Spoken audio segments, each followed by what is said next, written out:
Greetings and welcome, everyone. It's All You Can Geek Gamecast, episode 383. I'm one of your hosts, Jim Gast, joined by Corey Feinsod. Hey, what's up? And Tony Korkanakis. That was... Yo! I didn't know where you're going, Corey. Like, that was just... You almost threw me off there. That's the point, man. Gotta liven this shit up. What threw me off is, like, I usually introduce Mike first, and he's not here. So I was like... And I did it on the movie cast, too. I was like, don't say Mike, don't say Mike. And not that we couldn't just cut it and do it, but... you should just call this podcast Dropping the Mic. Dropping Mike. Jesus Christ. All right. That sounds good. So welcome to the Gamecast listeners and viewers. We have we got MPD results coming in this one, so we're gonna get into that.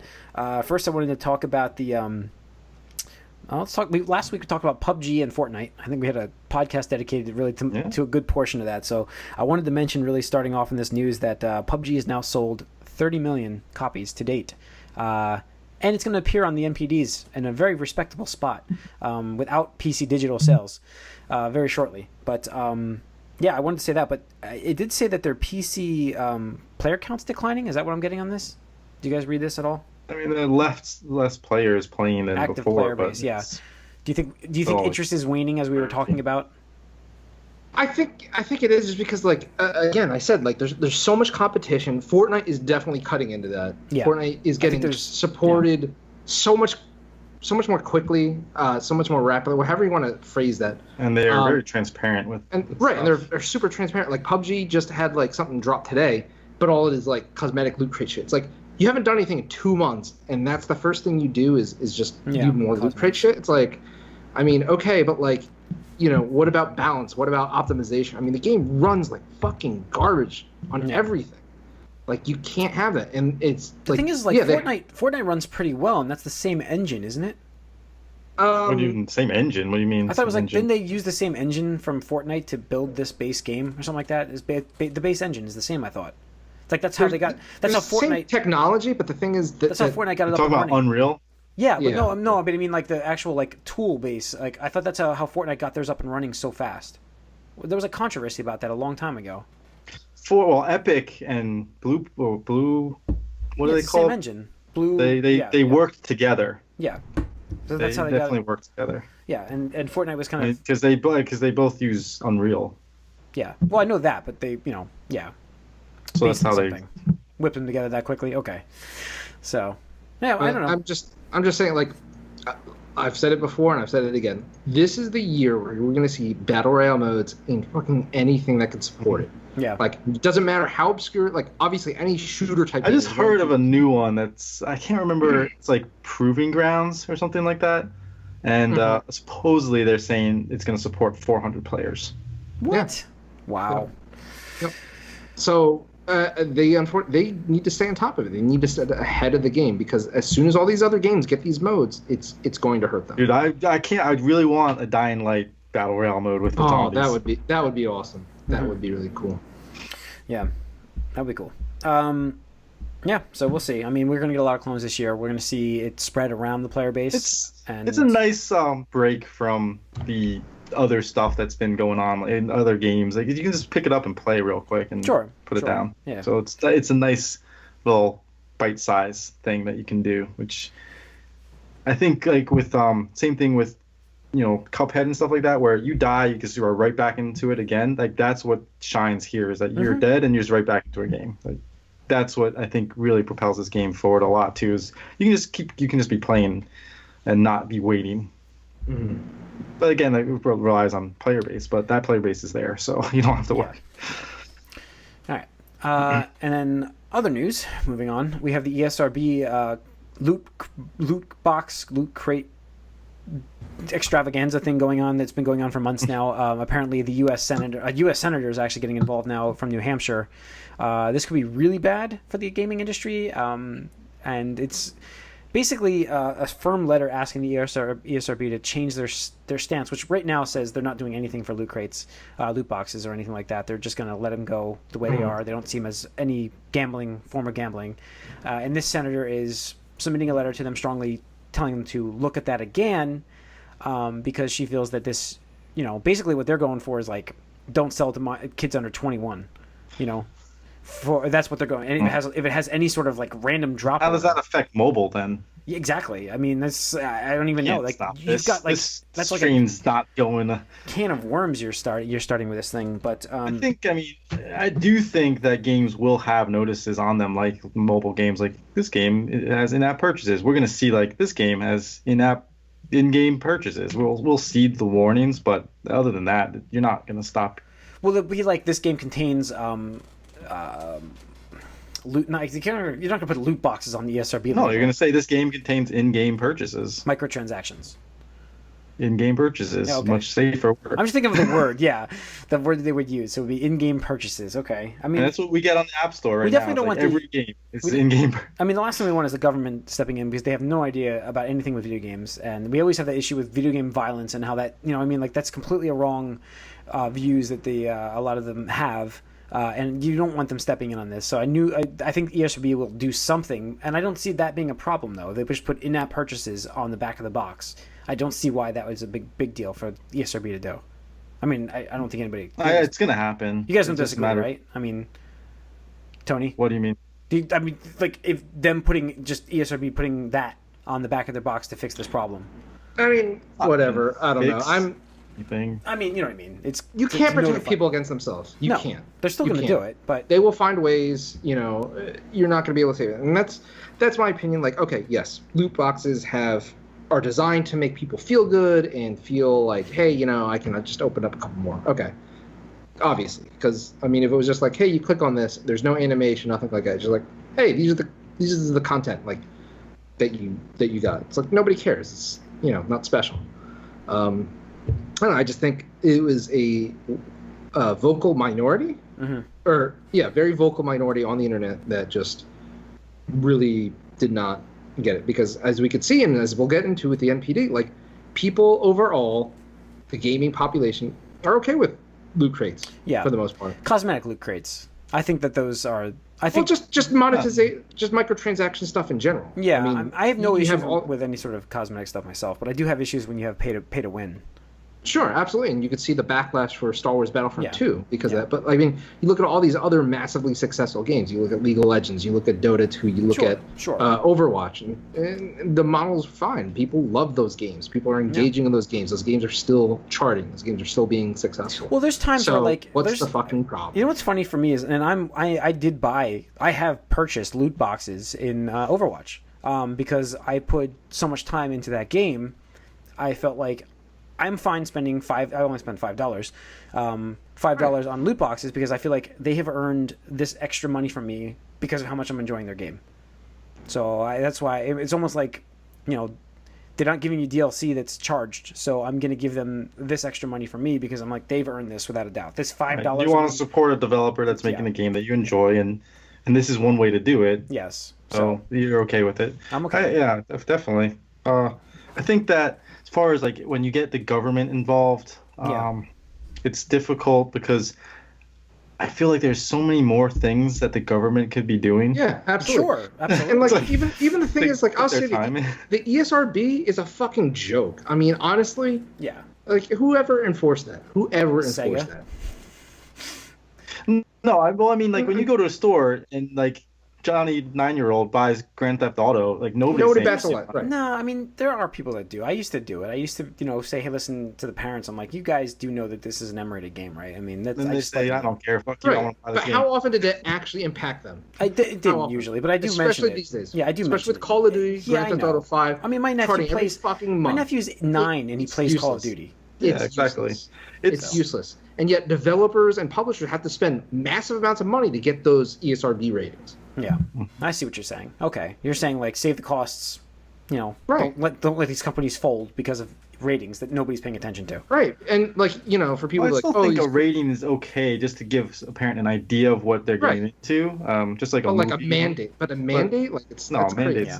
Doesn't matter because nobody's listening to it anyway. It just again like when you get government involved in things like this, you really have to question where are their priorities. That's my big issue. Yeah, it's like we just had some major issues happen and like in the news, and major things are going down that are affecting people's lives way more than $5, $10, $100 over here and there. It's like those are the things I would like to see people put their energies and time into. Mm-hmm. Yeah. So I would too. So we'll see what they do. I think, like you said, Corey, I think they will put it on the box there. But I'm not opposed to them actually removing the ESRB, because you're right, Tony. I think that's a cost thing that nobody pays attention to anymore. Like, Yeah, I don't know. like I don't think it's a big deal. I kind of see what Tony's saying here. Where like we have so much expensive costs of games now that like if you're spending time on this that nobody's paying attention to, well, I mean there are some. yeah, but and I mean that's the thing is like for bigger publishers, yeah, it's whatever, it's just the cost of doing business. But you look at indie developers, they have to pay money, and that's why we don't see, for a while until the past couple of years, we don't see a lot of indie games getting retail releases because they need to pay for that ESRB rating before they can be put on store shelves. So it's fuck that. All right, let's get into MPD here. The MPD month for January was surprisingly very good. Yeah. Yep. I was like, I think it's like a quiet month. Like I always walk in, I see tons of consoles on the shelves, and you're like, nobody's buying anything this month. But consumers bought more than 1 million consoles in the month of January. Hardware was up 119% year over year. And generated 200. We're going to start with the hardware, obviously. Nintendo Switch was the most sold systems. PS4 generated the most revenue. And there are differences between all three consoles, because Microsoft sold very well as well, was only 3% in terms of top selling platform and third best selling. Mm-hmm. So 3% difference in it was close. I mean, that's tight. Yeah, it's pretty incredible. Yeah. By the way, Corey, I think I saw a stat that the Xbox One X outsold the PS4 Pro still.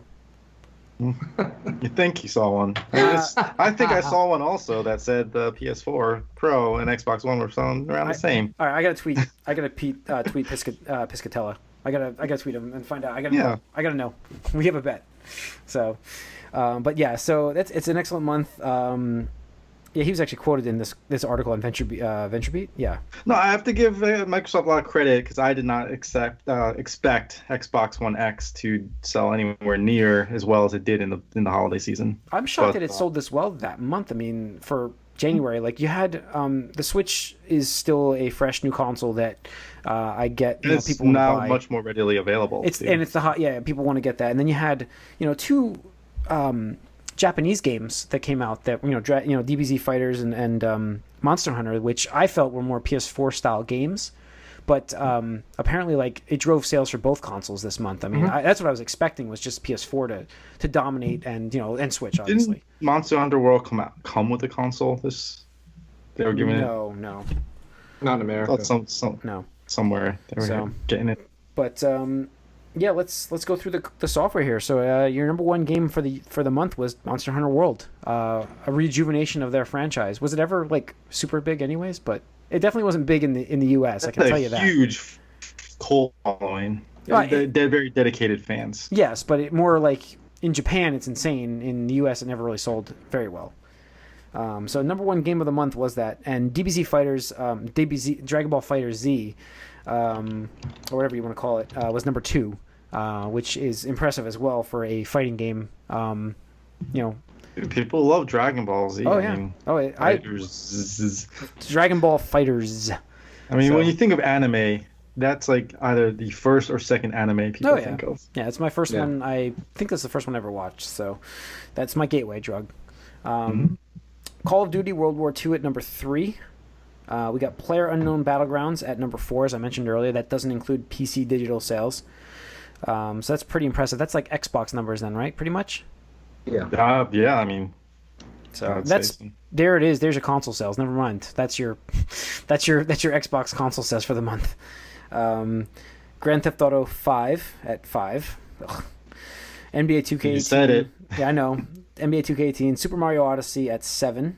Does not include digital. Legend of Zelda at 8 does not include digital. Mario Kart 8 does not include digital, obviously. And Madden was your rounding out your top 10. Madden. Why is Dragon Ball Xenoverse 1 on this list at 16? That's what I questioned too. I was like, is that Xenoverse 2? Like, did they get that mixed up? Because I could see people being I've like, seen this quoted a few times though as Xenoverse, not 2. I know. I tweeted at Matt Piscatella, and he hasn't responded yet. But I was like, is this just like I could see Switch owners being like, yeah, Fighters isn't out yet, but I'll get Xenoverse 2 instead. The Xenoverse 1, I don't understand it. So is that even on Switch? I don't know. Xenoverse 2 is, but not 1. That's why Right. I'm confused. Like, why are people buying 1? I don't know. Like I've seen it in a lot of spots. Nobody's questioning this. Was it on sale or something? No, but these account only estimates of revenue, revenue. right? So it's Yeah, not Yeah, even it's like, revenue, so it's a lot of copies. It's Even got, if it's got to be 2. It's got to be a typo. It's got to be 2. Everywhere it's got to be a typo. That's weird. So let's see. Total January 2018. 1.096 billion in revenue. Right. 59%. Up 59% from last year. Software sales were up 51%, and accessory sales were up 37%. So the whole month, everything was up. It's a good month for the entire gaming industry. world. Yeah, excellent month for everybody. Nobody can be like, oh man, we did poor. They're all high-fiving each other. Capcom especially, like, wow, that's impressive. So Good for them. I'm eating crow on the Monster Hunter World thing because I did not expect this to do that well in the West. They obviously, so the thing is, they did spend, I think, they were quoted as saying in their investor meeting that they spent the most amount of marketing dollars ever on a title on Monster Hunter World. Oh wow! Okay. So it obviously paid off. Yeah, but, yeah, good for them. And you know what? I hope they just take this positive momentum and use it towards their other games and Return to Glory. I would love a Return to Glory. Because we can still hate Konami. I mean, we both can still say fuck Konami, but Yeah, which Metal Gear Solid Survive is coming out next week. Snuck out. I think it snuck out. It's out. Yeah. It's out. Nobody cares. No. Nobody cares. Nobody. It's getting railed, that game. I've heard a lot of people say it's horrible. I'm not surprised. Even if it was a decent game, people would still say that just because nobody deserves should be. I was listening to Giant Bomb, and one guy was describing it. He's like, the story is basically like somebody wrote fan fiction to try to explain why when you would warp items to you in Metal Gear Solid 5, remember that, where you would teleport items to yourself? Mm-hmm. They tried to explain that's the zombie verse that gets to you. Like, it's just that's the story of Metal Gear Survive. The items and stuff that get transported to you. I saw a quick clip of like a CGI part of it or something, and it's just the guy, he's like, and then the zombie like chases him and like knocks him over, and then all of a sudden the zombie just starts like walking in zombies mode, slow, and it's like, and the guy's like crawling backwards, and it's like, what? He was just running at them. Like, why is he now slow? Oh my god. So yeah, not looking for. We can still hate on that, but yeah, hopefully Capcom does well though. I'm like, maybe they're making a comeback here. So it's like the like we talked on the last podcast, the movie podcast. This is like the Cloverfield paradox or whatever of Metal Gear. It's like, let's just throw a Metal Gear name on this thing. That's terrible. Yeah. All right.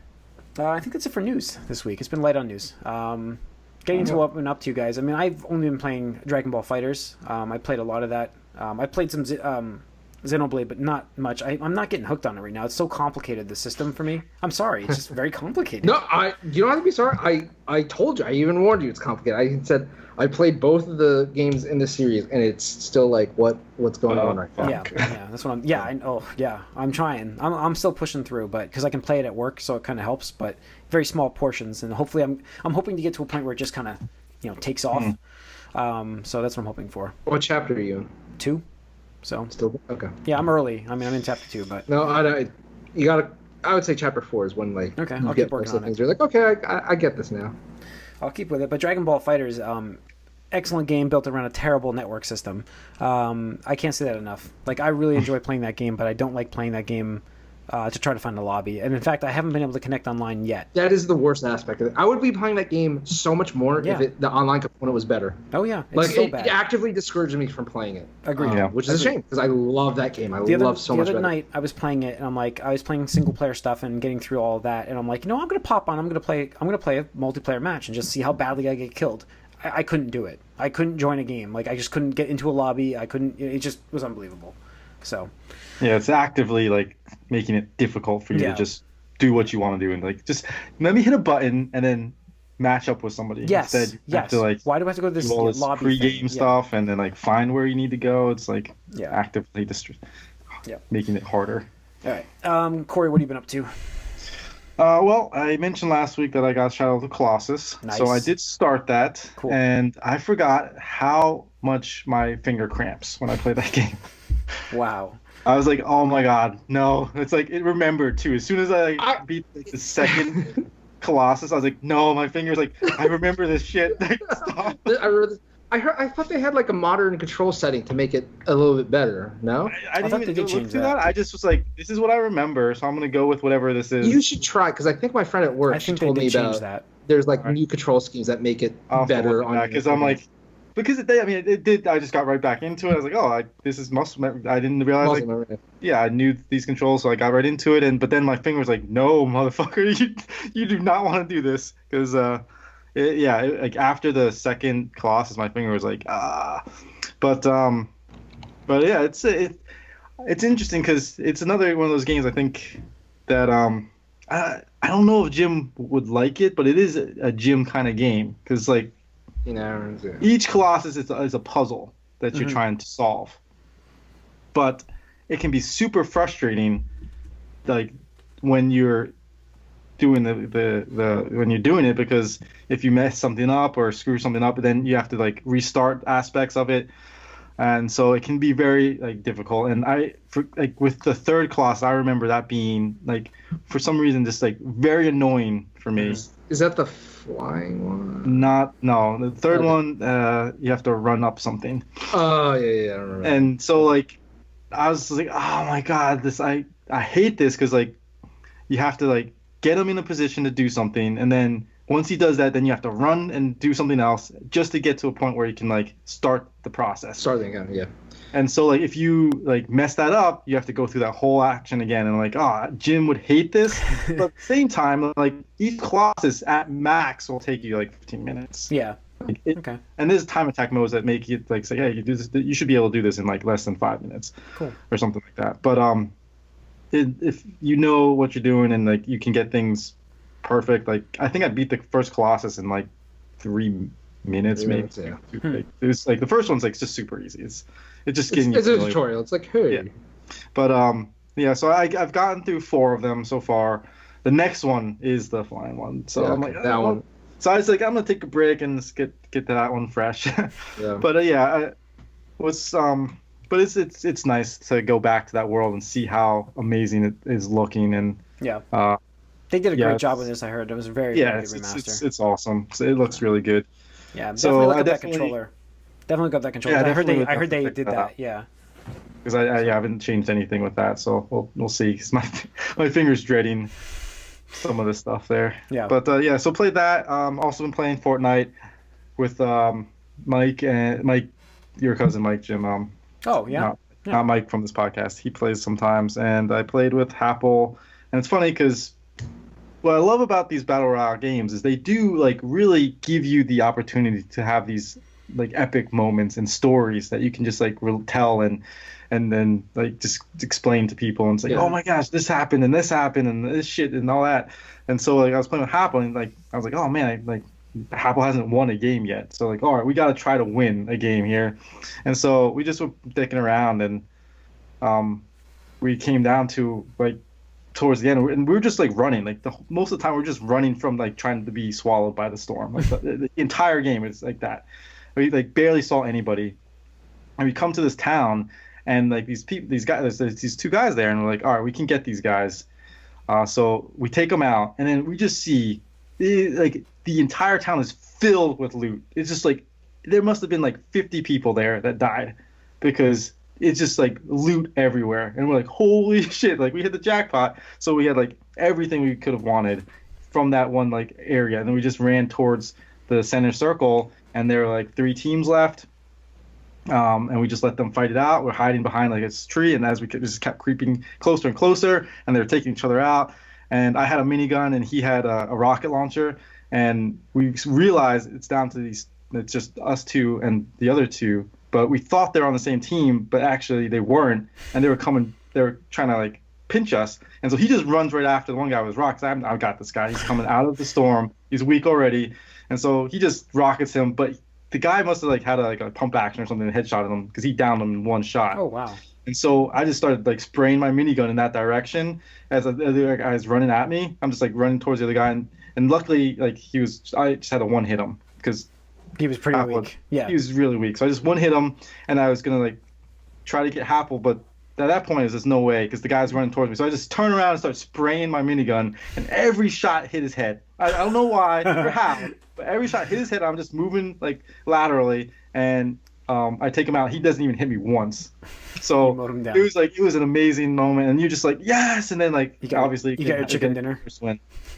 Yep. Nice. So nice. it was awesome. So getting that win, it just feels so good, and that's the thing about these games is like because you play so many of them, and you just like get out like 50 or 40 or 20 or even like 80 or 90, and it's like you just like whatever. But then when you get down to it, the palms get sweaty and like you're like oh shit. Arm spaghetti. Yeah.